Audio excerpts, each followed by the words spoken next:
राज्य में प्रथम थर पर आयोजन होता 15 वर्षर कम खेला नहीं मुख्यमंत्री फुटबॉल कप टूर्नामेंट आरंभ होती। यह 7 तारिख सोमवार ठारू एप्रिल 15 तारिख पर्यंत उमरकोट विजु पट्टनायक स्टाडियम ठारे अनुष्ठित होब। सारा राज्य रे 30टा जाक जिले रे डिस्ट्रिक्ट एथलेटिक एसोसिएशन रो आनुकूल्य रे जिला प्रशासन और डिस्ट्रिक्ट एथलेटिक एसोसिएशन रो आनुकूल्य रे सारा राज्य रे टूर्नामेंट चली 15टा फेज रे 15टा जिला सरी जाइतिला। वर्तमान सेकंड फेज रे आम जिला मन सब मालकानगिरी कोरापुट नवरंगपुर सब चली जो युव प्रतिभा माने अछंती जे माने आगामी दिन रो सूर्य देखिबे जो कथा कहले बलभद्र माझी आज्ञा आमर मिनिस्टर महोदय से किभली भाव रे हिडन टैलेंट को लोकलोचन को आनिबा एवं से विकसित करवा तांकर प्रतिभा को सम्मान दे तांको स्किल को ताको जोड़िबा सेही कामटा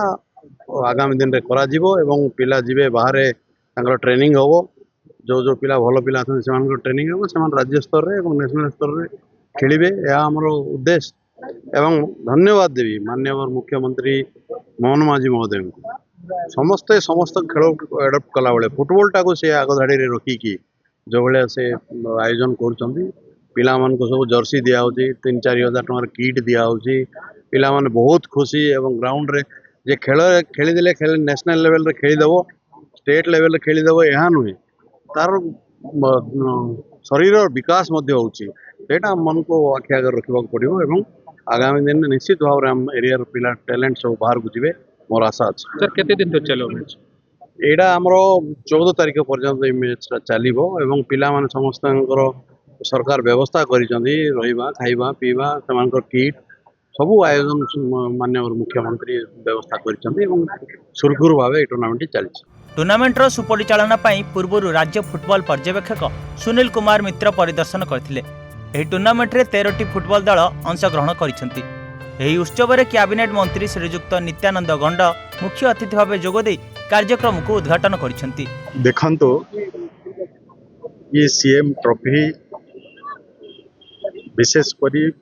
15 वर्षर पिला सेमान को ये सीएम ट्रॉफी माध्यम रे जिला स्तरीय फुटबॉल चैंपियनशिप खेल होउची सेथिरु पिला माने जो माने भलो खेलेबे ये गोटे प्रकार माननीय मुख्यमंत्री पिला मानको भितरे थिबा जो प्रतिभा को सेमान को अनेक एमती पिला अछंती जदि जिला स्तर रे हबो तो गाँ गंडर रही पिला माने भी से भाग नेबे एवं जो मानक भितरे प्रतिभा रही से सिलेक्ट कराहबो एवं भविष्य रे से माने राज्य पाई देश पाई से माने खेलिबे सेथि पाई ये सीएम ट्रॉफी रो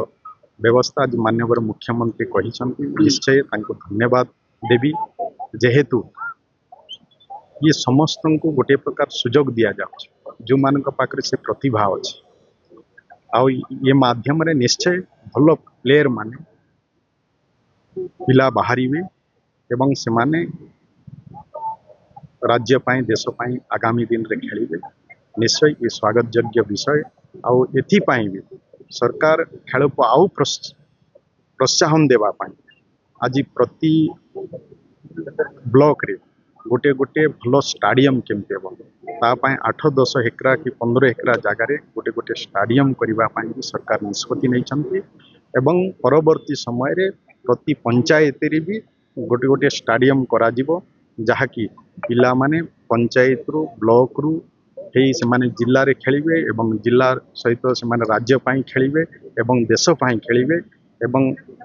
यही भली भाव रे सरकार आज नुआ नुआ जो योजना करुछंती निष्पत्ति नउछंती एथिरे निश्चय अधिकार अधिका प्लेयर भाग नेबे एवं भलो खेलाड़ी ही सर पिला अधिक डेवलपमेंट पिला खेल उन्नति जिले में गोटे स्पोर्ट्स हॉस्टल हमार आवश्यक रही है पार